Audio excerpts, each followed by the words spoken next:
कुणी काही म्हटलं म्हणून महाराष्ट्र हिरवा आणि पिवळा होत नसतो, अशा वक्तव्याला काही अर्थ नाही, असं म्हणत मंत्री गुलाबराव पाटलांनी जोरदार निशाणा साधला। अशा प्रकारे वक्तव्य करून जलील यांनी महाराष्ट्रात कायदा सुव्यवस्था बिघडवू नये, असं मंत्री गुलाबराव पाटील म्हणाले। भुसावळच्या वरणगावमध्ये राष्ट्रवादी काँग्रेस शरदचंद्र पवार पक्षाच्या शेकडो कार्यकर्त्यांना मंत्री गुलाबराव पाटलांच्या उपस्थितीमध्ये शिवसेनेत प्रवेश मिळाला। नगर परिषद निवडणुकीमध्ये राष्ट्रवादी काँग्रेस शरदचंद्र पवार पक्षाचे नगराध्यक्षपदाचे उमेदवार राजेंद्र चौधरी पराभूत झाले। त्यांना शिवसेनेच्या वतीने स्वीकृत नगरसेवकपदी घेण्यात आले, त्यामुळे त्यांच्या शेकडो कार्यकर्त्यांनी शिवसेनेमध्ये प्रवेश केला। सांगोल्याच्या एकतपूर जिल्हा परिषद गटातील भाजपच्या उमेदवार अप्पा बुरुंगुळे यांचं पश्चिम बंगालच्या मतदार यादीमध्ये नाव आहे। तृणमूल काँग्रेसकडून याबाबत ट्विट करण्यात आलं। उज्ज्वला बुरुंगले सोन्याच्या कारागिरीच्या व्यवसायाकरता बंगालमध्ये जात असतात, त्यामुळे तिथं त्यांचं नाव आलंय। मात्र याबाबत त्यांनी निवडणूक आयोगाला यापूर्वीच कळवलं असल्याची माहिती भाजप जिल्हाध्यक्ष चेतन सिंह केदार यांनी दिली। राज्यात जिल्हा परिषद आणि पंचायत समितीच्या निवडणुकांकरता जोरदार प्रचार सुरू आहे। अशातच दौंडचे आमदार राहुल कुल जिल्हा परिषद आणि पंचायत समितीच्या उमेदवारांना कामाला लागण्याच्या सूचना करताना दिसले। यावेळी आमदार राहुल कुल यांनी कार्यकर्त्यांना कोणताही संभ्रम न ठेवता कामाला लागा, असं आवाहन केलेलं आहे। मंत्री गुलाबराव पाटलांनी एकनाथ खडसेंवर टीका केली। मुक्ताईनगर नगर परिषदेमध्ये भाजप शिवसेनेची लढत झाली, मात्र राष्ट्रवादी काँग्रेसच्या नेत्यानं भाजपचंच काम केलं, अशी टीका गुलाबराव पाटलांनी केली। सांगली जिल्हा परिषद निवडणुकांच्या पार्श्वभूमीवर स्वाभिमानी शेतकरी संघटनेला भाजपनं मोठा धक्का दिलाय। स्वाभिमानी शेतकरी संघटनेचे जिल्हाध्यक्ष महेश खराडे राजू शेट्टींची साथ सोडणार आहेत। महेश खराडे भाजपमध्ये प्रवेश करणार आहेत। सोलापूर जिल्ह्यातील बार्शी तालुक्यामध्ये जिल्हा परिषद आणि पंचायत समितीच्या निवडणुकांकरता दोन्ही शिवसेना एकत्र आल्या। वरिष्ठांच्या सूचनांना फाटा देत बार्शीतील सोपल बंगल्यामध्ये झालेल्या बैठकीत हा निर्णय झालेला आहे। चंद्रपूर महानगरपालिकेतील शिवसेना उबाठा वंचित बहुजन आघाडी आणि 2 अपक्ष नगरसेवक मुंबईकडे रवाना झाले।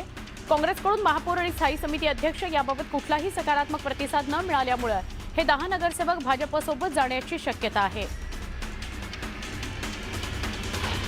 उपमुख्यमंत्री अजित पवार आणि खासदार सुनेत्रा पवार यांनी जिल्हा परिषद निवडणुकीच्या प्रचाराचा शुभारंभ केला।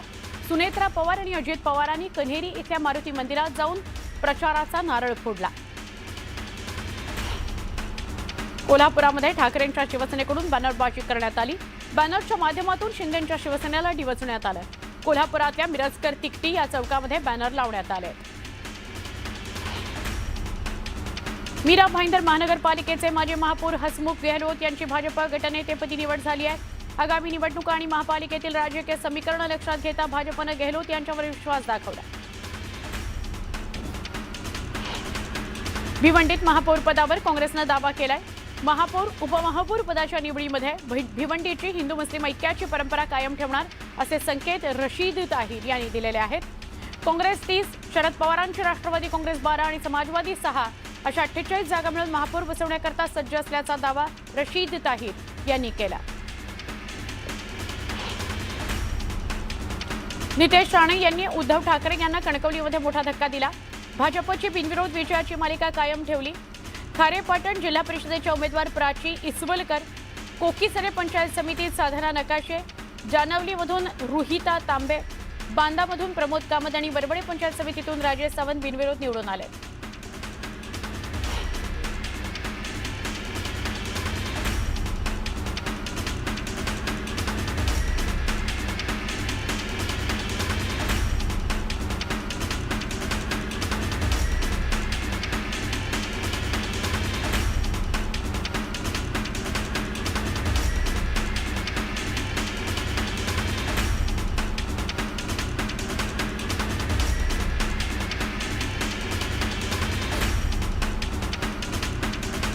उपमुख्यमंत्री अजित पवार आणि खासदार सुनेत्रा पवार यांनी जिल्हा परिषद निवडणुकीच्या प्रचाराचा शुभारंभ केला। सुनेत्रा पवार यांनी कन्हेरी इथल्या मारुती मंदिरामध्ये जाऊन दर्शन घेतलं। अमरावतीच्या बहिरम या यात्रेमध्ये बच्चू कडू यांच्याकडून शंकरपटाचं आयोजन करण्यात आलं होतं। या शंकरपटामध्ये गुलाल उधळून बच्चू कडू यांनी बैलगाडा हाकला। शंकरपट पाहण्याकरता मोठी गर्दी झाल्याचं बघायला मिळालं. महाराष्ट्र सदन घोटाळा प्रकरणातून छगन भुजबळ यांची निर्दोष मुक्तता होताच येवल्यातील कार्यकर्त्यांनी बॅनरबाजी केली आणि आनंद व्यक्त केला. एसीबी पाठोपाठ ईडीनंही छगन भुजबळांना दोषमुक्त केलं. छगन भुजबळांना मिळालेल्या क्लीन चिट विरोधात अंजली दमानिया आक्रमक झाल्या. भुजबळ 2 गुन्ह्यांमधून मुक्त आहेत, 3ऱ्या गुन्ह्यामधून नाही असं दमानिया म्हणाल्या. अंजली दमानिया यांनी सीजेआय यांना पत्र लिहित तपास सुरू करण्याची मागणी केलेली आहे. आमदार धनंजय मुंडेंनी भगवानगडावर जाऊन संत भगवान बाबा यांच्या समाधीचं दर्शन घेतलं. महंत नामदेव शास्त्री यांच्याशी संवाद साधला. मुंडेंनी गडाच्या विकास कामासंदर्भात चर्चा केली. मुंबई गोवा महामार्गाच्या वाहतूक कोंडीचा भाजप नेते प्रवीण दरेकर यांनी अनुभव घेतला. आमदार प्रवीण दरेकर तब्बल 2.5 तास मुंबई गोवा महामार्गावर अडकून होते. रायगडमधील इंदापूरमधील वाहतूक कोंडीचा त्यांनाही त्रास झाला. या संदर्भात मुख्यमंत्र्यांना मेसेज केला असून नितीन गडकरींशी बोलणार असल्याचं प्रवीण दरेकर म्हणाले.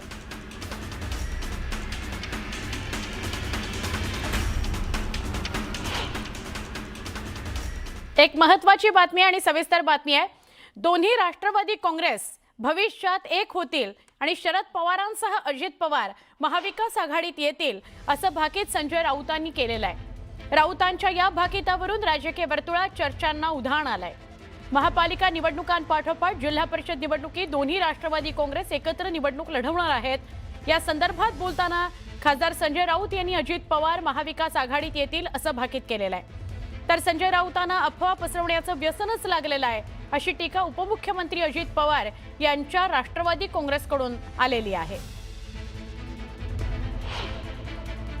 शरद पवार हे आमच्या बरोबर आहेत. त्यांचा पक्ष महाविकास आघाडीत आहे. अजित पवार हे महायुतीमध्ये आहेत. तरी त्यांनी महाविकास आघाडी बरोबर पाठ लावलेला आहे. अशा वेळेला त्यांच्या तिथे कारवाई आणि आमच्या माहितीनुसार आणि खात्री मला अशी आहे की भविष्यामध्ये शरद पवार अजित पवार एकत्रित महाविकास आघाडीत. अजित पवार त्यांच्या पक्षासह आज शरद पवार साहेबांबरोबर युती करतायत. म्हणजे त्यांचं मन कुठे आहे? त्यांचं मन त्यांचं मूळ कुटुंबाकडे, बरोबर ना? त्याच्यामुळे अख्खं कुटुंब महाविकास आघाडीत सामील होईल. काही ठिकाणी घड्याळी सोबत आणि तुतारी एकत्र लढते. हा निर्णय स्थानिक पातळीवरच्या राजकीय परिस्थितीनुसार झालेला निर्णय आहे. राष्ट्रवादी काँग्रेस पक्ष कालही महायुतीमध्ये होता, आजही महायुतीमध्ये आहे आणि उद्याही महायुती सोबत राहील. संजय राऊत साहेब अफवा पसरवणं त्यांचं व्यसन आहे आणि त्या व्यसनाच्या अधीन राहून त्यांनी केलेलं वक्तव्य. राष्ट्रवादी काँग्रेस पक्ष हा महायुती सोबत आहे आणि महायुती सोबत राहील. अजितदादा पवार हे महायुतीचे घटक पक्ष आहेत. अजितदादांबद्दलची कितीही स्वप्न तुम्ही बघितले की ते महाविकास आघाडीमध्ये येतील, तर ते अजिबात होणार नाही. अफवांची फॅक्टरी पसरवणं एवढंच संजय राऊत यांचं सकाळी सकाळी काम असतं. या अफवांच्या फॅक्टरीला अजितदादा कधीही बळी पडणार नाहीत. दरम्यान आम्ही एकत्र आलो तर बिघडलं कुठं असा प्रश्न उपमुख्यमंत्री अजित पवार यांनी विचारलाय.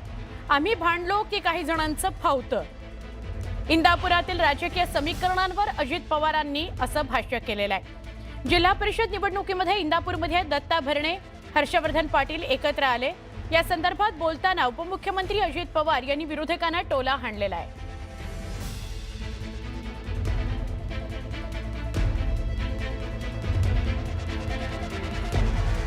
वाद घालत बसण्यापेक्षा जर हर्षवर्धन पाटील आणि तिथं दत्ताभाऊ भरणे एकत्र आले, अप्पासाहेब जगदाळेंनी साथ दिली, इतर लोकांनी साथ दिली, बिघडलं कुठं? एक होतं आम्ही वेगवेगळे भांडलो की काही जणांचं फावतं, ते नाराज होतात. त्याला ही एकत्र आल्यावर आपल्याला कशी किंमत येणार? अरे पण तुम्हाला किंमत येण्याच्या करता आम्ही एकमेकाच्या उरावर बसायचं का कशावर बसायचं? कशा करता रे बाबा? पुन्हा एकदा सुपरफास्ट. हार्बर मार्गावरील एसी लोकल सेवा उद्यापासून पुन्हा सुरू करण्यात येणार आहे. हार्बर मार्गावरील 14 एसी लोकल सेवांचं वेळापत्रक देखील मध्य रेल्वेनं जाहीर केलं. त्यामुळे उद्यापासून हार्बर मार्गावरील प्रवास अधिक सुखकर होईल. नव्या AC local Chhatrapati Shivaji Maharaj terminus ते पनवेल हार्बर लाईनवर चालवल्या जाणार आहेत. रेल्वेकडून रविवारी आणि सुट्टीच्या दिवशी एसी लोकल सेवांच्या वेळेत नॉन एसी लोकल सेवा सुरू ठेवल्या जातील अशी माहिती मिळते. समृद्धी हायवेवरून प्रवास करणाऱ्या वाहन चालकांना आता दिलासा मिळणार आहे. समृद्धी हायवेवर प्रवाशांना खानपान आणि स्वच्छतागृहांची सुविधा उपलब्ध होणार आहे. एकूण 22 ठिकाणी विविध सुविधा सुरू करण्यात येणार आहेत. त्यापैकी 8 ठिकाणी उपाहारगृह सुरू झालेली आहेत. नागपूरच्या दिशेने जाणाऱ्या मार्गिकेवर मऱ्हाळ, डवाळा, वरझाडी, मांडवा, रेणुकापूर या ठिकाणी उपाहारगृह सुरू झालेली आहेत. मुंबई शहर आणि उपनगरातही किमान तापमानामध्ये घट होत असून थंडीचा कडाका वाढलेला आहे. शहरात 17 डिग्री किमान तापमानाची नोंद झाली आहे. शनिवारी ही नोंद करण्यात आली. थंडीचा कडाका आणखी काही दिवस असाच राहील असा अंदाज हवामान विभागानं वर्तवला आहे. एसटीच्या ताफ्यामध्ये लवकरच तब्बल 8,000 मालकीच्या गाड्या दाखल होणार आहेत. एसटीच्या या नव्या गाड्यांवर चालक वाहक कंत्राटी असणार आहेत. सध्या सरकारनं 16,500 चालक आणि 1,100 यांत्रिकी कर्मचारी कंत्राटी पद्धतीनं भरायला परवानगी दिलेली आहे. हे कंत्राटी कर्मचारी 3 वर्षांकरता आहेत. प्रभादेवी इथल्या ब्रिटिशकालीन एल्फिस्टन पुलाच्या पाडकामाकरता मध्य रेल्वेची वाहतूक 12 तास बंद ठेवण्याच्या हालचाली सुरू झालेल्या आहेत. पुलाचा सांगाडा हटवण्याकरता सगळ्यात मोठ्या ब्लॉकबाबत लवकरच अंतिम निर्णय घेतला जाणार आहे. याच दृष्टीनं कमीत कमी लोकल ट्रेन रद्द करण्याच्या हेतूनं ब्लॉकचं नियोजन केलं जात आहे. सुरुवातीच्या 15 तासांऐवजी 12 तासांचा ब्लॉक घेण्याबाबत मध्य रेल्वे आणि महारेलमध्ये बोलणी सुरू आहेत. त्यानुसार रेल्वे बोर्डाकडे सुधारित प्रस्ताव पाठवण्यात येणार आहे. मुंबई महापालिकेकडून मालमत्ता कर संकलनाच्या कामाला सुरुवात झाली. 22 जानेवारीपर्यंत 5,288 कोटींच्या मालमत्ता कराचं संकलन करण्यात आलं. यात सर्वाधिक मालमत्ता कर वसुली पालिकेच्या पूर्व विभागानं केलेली आहे. चांदीच्या भावामध्ये शनिवारी पुन्हा 15,000 रुपयांची वाढ झाली. वस्तू आणि सेवा करासह चांदी प्रति किलो 3,50,200 रुपयांवर गेली. सोन्याच्या भावामध्ये मात्र 10,100 रुपयांची घट झाली. सोनं जीएसटीसह प्रति तोळा 1,48,347 रुपयांवर पोहोचलेलं आहे. वर्षानुवर्ष 160 चौरस फुटाच्या घरात वास्तव्य करणाऱ्या बीडीडी चाळवासियांची टप्प्याटप्प्यानं गृहस्वप्न पूर्ती होत आहे. वरळीतील बीडीडी चाळीतील 556 रहिवाशांना याआधीच घराचा ताबा दिला गेलाय. म्हाडाकडून आता दुसऱ्या टप्प्यात आणखी 556 रहिवाशांना तर नायगाव इथल्या सुमारे 864 रहिवाशांना फेब्रुवारीच्या पहिल्या आठवड्यामध्ये घराचा ताबा दिला जाणार आहे. त्याबाबत तयारी म्हाडाकडून सुरू आहे. राज्याच्या शिक्षण हक्क कायद्याअंतर्गत खासगी आणि स्वयंअर्थसहाय्यित शाळांना देण्यात येणाऱ्या शुल्क प्रतिपूर्तीची राज्यभरातील थकबाकी 2,000 कोटींवर पोहोचलेली आहे. फक्त मुंबई शहर, उपनगर आणि ठाणे या जिल्ह्यांचा विचार करता ही रक्कम 450 कोटींच्या आसपास आहे. ही रक्कम न मिळाल्यानं शाळा चालवणं कठीण झालेलं आहे. राज्यातील बहुचर्चित मुख्यमंत्री लाडकी बहीण योजनेतील लाभार्थ्यांची पात्रता तपासण्याकरता राज्य सरकारनं त्यांच्या उत्पन्नासंदर्भात अहवाल प्राप्तिकर विभागाकडून मागवला. तो प्राप्त झाला असून जिल्हा परिषद निवडणुकीनंतर या अहवालाच्या आधारे या योजनेतील लाभार्थ्यांची पडताळणी केली जाण्याची शक्यता आहे. रत्नागिरीच्या मांदिवली इथल्या उर्दू शाळा परिसरामध्ये खानपानामुळे उडणाऱ्या धुळीचा त्रास विद्यार्थ्यांना होतोय. या पार्श्वभूमीवर 26 जानेवारीच्या झेंडावंदन कार्यक्रमाला न पाठवण्याचा निर्णय पालकांनी घेतलाय. खाणकाम बंद होत नाही तोपर्यंत मुलांना शाळेत पाठवणार नाही अशी भूमिका पालकांनी घेतलेली आहे. छत्रपती संभाजीनगरच्या छाबडा हॉस्पिटलमध्ये 23 वर्षाच्या गर्भवती महिलेचा उपचारादरम्यान मृत्यू झाला. त्यानंतर संतप्त नातेवाईकांनी उस्मानपुरा पोलीस ठाण्यामध्ये ठिय्या दिला. हॉस्पिटलवर कारवाई करून गुन्हा दाखल करावा अशी मागणी करण्यात आली आहे. सिल्लोड तालुक्यातील पूर्णा नदीवरील पुलावर पुन्हा एकदा वाहतुकीची कोंडी झाली होती. तब्बल 3 तास चाललेल्या या कोंडीमुळे प्रवासी आणि पर्यटकांना मोठा मनस्ताप सहन करावा लागला. वाहन चालक आणि प्रवासी चांगलेच वैतागल्याचं बघायला मिळालं. अंमली पदार्थ विरोधी टास्क फोर्सच्या छाप्यामध्ये 16 किलो गांजा जप्त करण्यात आला. गांजाच्या झाडांची देखभाल करणाऱ्याला अंमली पदार्थ विरोधी टास्क फोर्सनं अटक केली. छत्रपती संभाजीनगरच्या अंमली पदार्थ विरोधी टास्क फोर्सनं भूम तालुक्यामध्ये ही कारवाई केली आहे. जळगाव शहराच्या मध्यवर्ती भागात असलेल्या सागरपार्क मैदानावर खानदेश कन्या बहिणाबाई महोत्सव सुरू झालाय. या महोत्सवामध्ये राज्यातील 280हून अधिक बचत गटाच्या महिलांनी वेगवेगळे उपक्रम राबवले, मेजवानी ठेवली आहे. दरम्यान जिल्ह्यातील खवय्यांनी खापरावरची पुरणाची पोळी खाण्याकरता मोठी गर्दी केली होती. गडचिरोली जिल्ह्यामध्ये छत्तीसगड सीमेलगत माओवाद्यांच्या राजधानीचा प्रवेशद्वार अशी ओळख असलेल्या बिनागोंडामध्ये गडचिरोली पोलिसांनी 24 तासात पोलीस ठाण्याची उभारणी केली। जिल्हा मुख्यालयापासून 300 किलोमीटर अंतरावर असलेल्या बिनागोंडा इथं पोलिसांनी एका दिवसात हे पोलीस ठाणं सुरू केलेलं आहे। बिनागोंडामध्ये पोलीस ठाण्याची उभारणी झाल्यानं हा परिसर माओवाद मुक्त झालेला आहे। जळगावच्या निंभोरा रेल्वे स्थानकाजवळ पठाणकोट एक्सप्रेसचा थांबा हा रद्द करण्यात आला। रेल्वे प्रशासनाच्या निर्णयाविरोधात ग्रामस्थांनी डीआरएम कार्यालयावर आक्रोश मोर्चा काढत पठाणकोट एक्सप्रेसचा थांबा पूर्ववत करण्याची मागणी केलेली आहे। एक महत्त्वाची बातमी आणि सविस्तर बातमी आहे। दोन्ही राष्ट्रवादी काँग्रेस भविष्यात एक होतील आणि शरद पवारांसह अजित पवार महाविकास आघाडीत येतील असं भाकीत संजय राऊतांनी केलेलं आहे। राऊतांच्या या भाकितावरून राजकीय वर्तुळात चर्चांना उधाण आलंय। महापालिका निवडणुकांपाठोपाठ जिल्हा परिषद निवडणुकीत दोन्ही राष्ट्रवादी काँग्रेस एकत्र निवडणूक लढवणार आहेत। या संदर्भात बोलताना खासदार संजय राऊत यांनी अजित पवार महाविकास आघाडीत येतील असं भाकीत केलेलं आहे। तर संजय राऊतांना अफवा पसरवण्याचं व्यसनच लागलेलं आहे अशी टीका उपमुख्यमंत्री अजित पवार यांच्या राष्ट्रवादी काँग्रेसकडून आलेली आहे। शरद पवार हे आमच्या बरोबर आहेत, त्यांचा पक्ष महाविकास आघाडीत आहे। अजित पवार हे महायुतीमध्ये आहेत, तरी त्यांनी महाविकास आघाडी बरोबर पाठ लावलेला आहे। अशा वेळेला त्यांच्या तिथे कारवाई आणि आमच्या माहितीनुसार आणि खात्री मला अशी आहे की भविष्यामध्ये शरद पवार अजित पवार एकत्रित महाविकास आघाडीत अजित पवार त्यांच्या पक्षासह आज शरद पवार साहेबांबरोबर युती करतायत। म्हणजे त्यांचं मन कुठे आहे? त्यांचं मूळ कुटुंबाकडे आहे, बरोबर ना? त्याच्यामुळे अख्खं कुटुंब महाविकास आघाडीत सामील होईल। काही ठिकाणी घड्याळी सोबत आणि तुतारी एकत्र लढते। हा निर्णय स्थानिक पातळीवरच्या राजकीय परिस्थितीनुसार झालेला निर्णय आहे। राष्ट्रवादी काँग्रेस पक्ष कालही महायुतीमध्ये होता, आजही महायुतीमध्ये आहे आणि उद्याही महायुती सोबत राहील।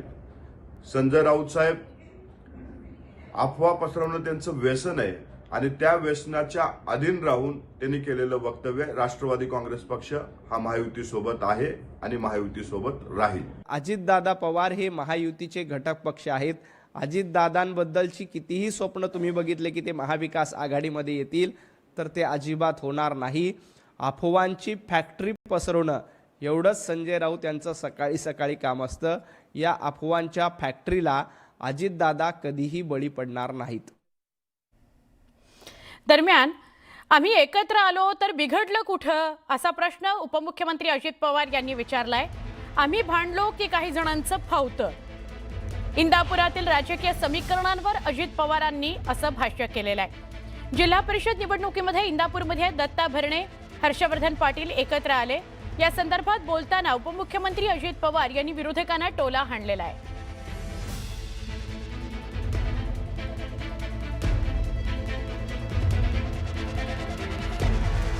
वाद घालत बसण्यापेक्षा जर हर्षवर्धन पाटील आणि तिथं दत्ताभाऊ भरणे एकत्र आले, अप्पासाहेब जगदाळेंनी साथ दिली, इतर लोकांनी साथ दिली, बिघडलं कुठं?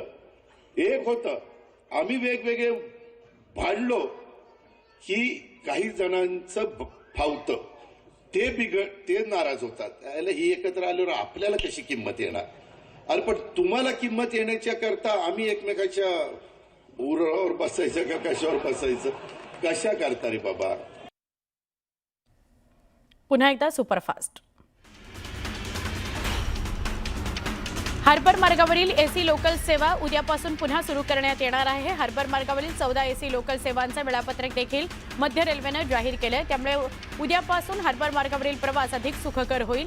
नव्या AC local Chhatrapati Shivaji Maharaj terminus ते पनवेल हार्बर लाईनवर चालवल्या जाणार आहेत। रेल्वेकडून रविवारी आणि सुट्टीच्या दिवशी एसी लोकल सेवांच्या वेळेत नॉन एसी लोकल सेवा सुरू ठेवल्या जातील अशी माहिती मिळते आहे। समृद्धी हायवेवरून प्रवास करणाऱ्या वाहन चालकांना आता दिलासा मिळणार आहे। समृद्धी हायवेवर प्रवाशांना खानपान आणि स्वच्छतागृहांची सुविधा उपलब्ध होणार आहे। एकूण 22 ठिकाणी विविध सुविधा सुरू करण्यात येणार आहेत।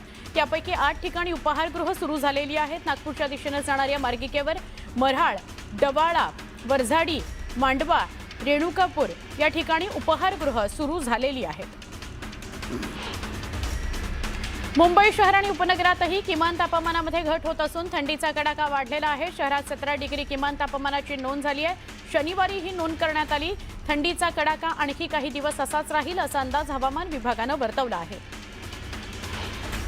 एसटीच्या ताफ्यामध्ये लवकरच तब्बल 8,000 मालकीच्या गाड्या दाखल होणार आहेत. एसटीच्या या नव्या गाड्यांवर चालक वाहक कंत्राटी असणार आहेत.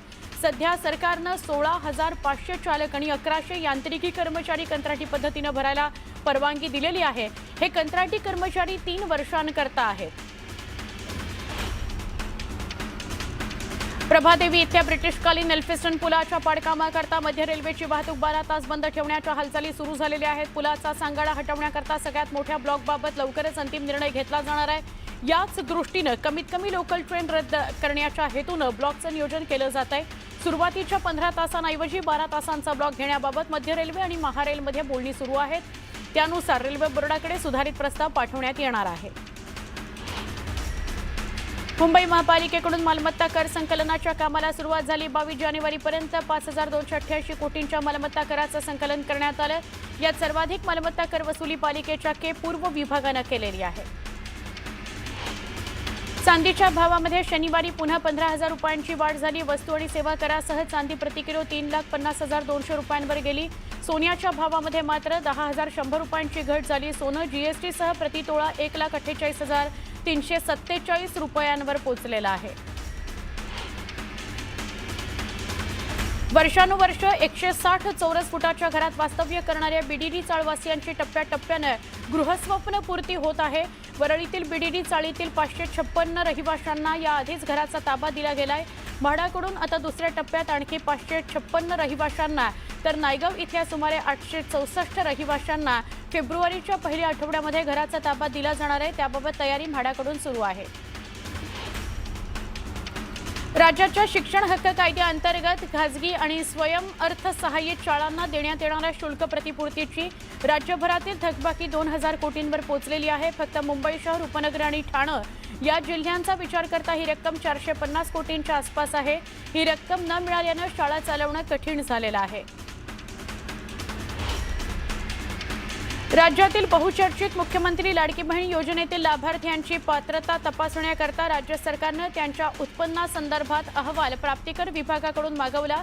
तो प्राप्त झाला असून जिल्हा परिषद निवडणुकीनंतर या अहवालाच्या आधारे या योजनेतील लाभार्थ्यांची पडताळणी केली जाण्याची शक्यता आहे.